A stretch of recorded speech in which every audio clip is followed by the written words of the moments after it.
Nunciature in India, protocol number 2150/22/IN. Your Lordship, Right Reverend Varghese Chakaligal, His Holiness Pope Francis has erected the Diocese of Calicut as Metropolitan Archdiocese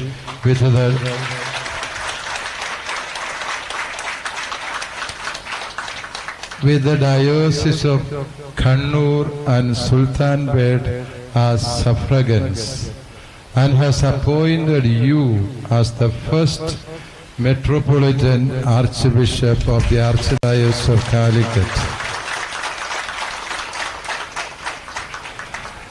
This news will be made public in Rome on Saturday, 12th April 2025 at noon, corresponding to 15:30 hours Indian Standard Time.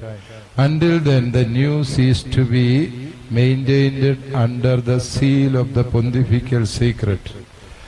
After your appointment is made public at your earliest convenience, kindly inform the Apostolic Nunciature about the date of the canonical possession.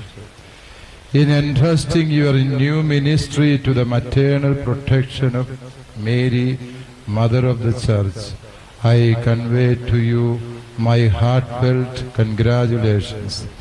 With my prayerful good wishes, I remain yours sincerely in Christ, Archbishop Leopoldo Girelli, Apostolic Nunciature.